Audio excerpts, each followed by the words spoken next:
Keeping Up with James. It was winter holiday season on the island of Sodor. Everywhere was covered in a beautiful blanket of soft snow.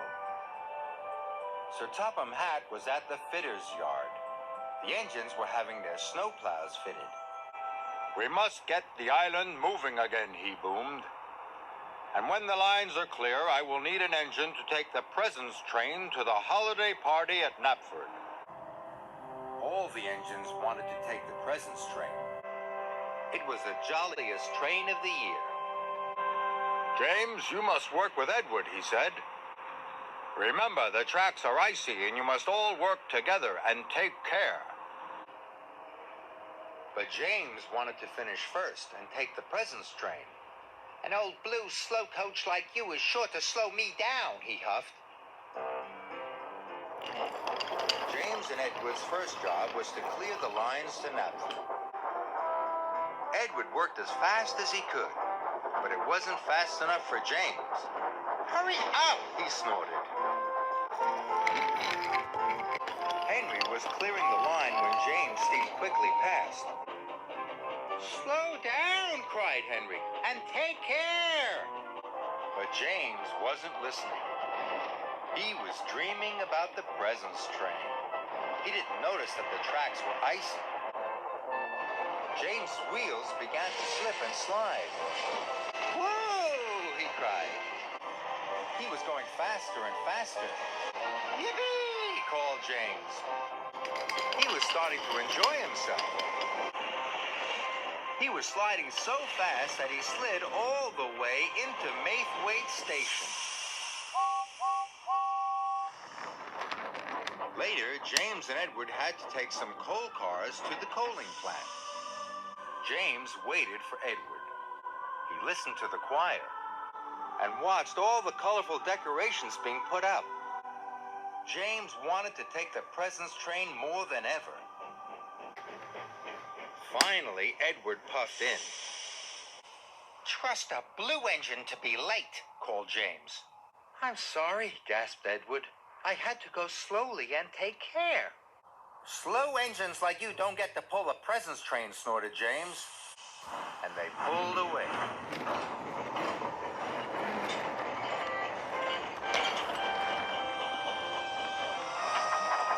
James raced to the coaling plant as fast as he could.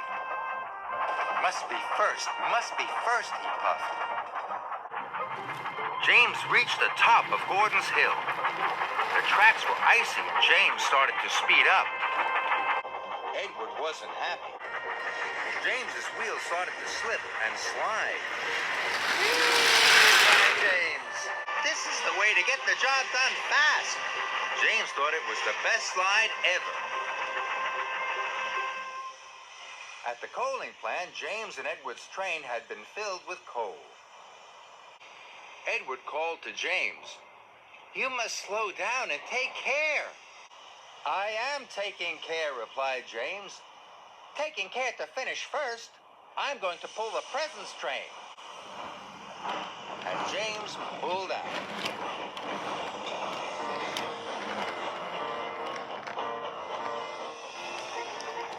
They headed for Brendam Docks. Finish first, James puffed happily. He started to go faster and faster and faster. But he didn't know how very icy the tracks were. His wheels started to slip and slide. "Oh my!" cried James, and he applied his brakes as hard as he could. Whoa! Edward tried to brake as well, but it was too late.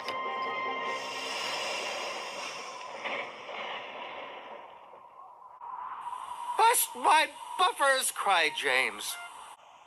"Oh dear," wheezed Edward. Sir Topham Hatt arrived on Salt. He was very cross.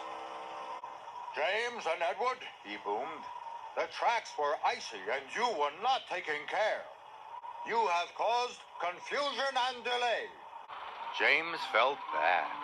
Edward wanted to slow down, but I wanted to go fast so that I could pull the presents train. You won't be doing that now, James, said Sir Topham Hatt. Edward, you are a reliable engine. You can pull the presents train.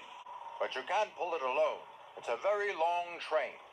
Sir, called James, if I promise to go slowly and take care, can I be Edward's back engine? Sir Topham Hatt wasn't sure. Only if you can puff slowly and carefully, he said. James felt pleased. Edward, he puffed, I will learn to take care just like you.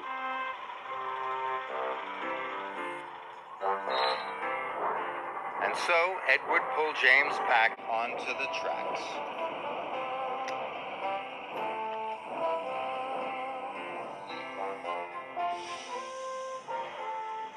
Later at Brendam Docks, the two engines collected their presents train and set off carefully for Naples.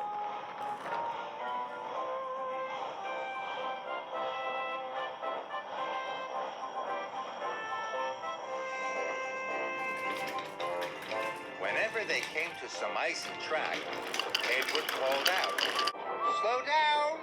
And now James slowed down.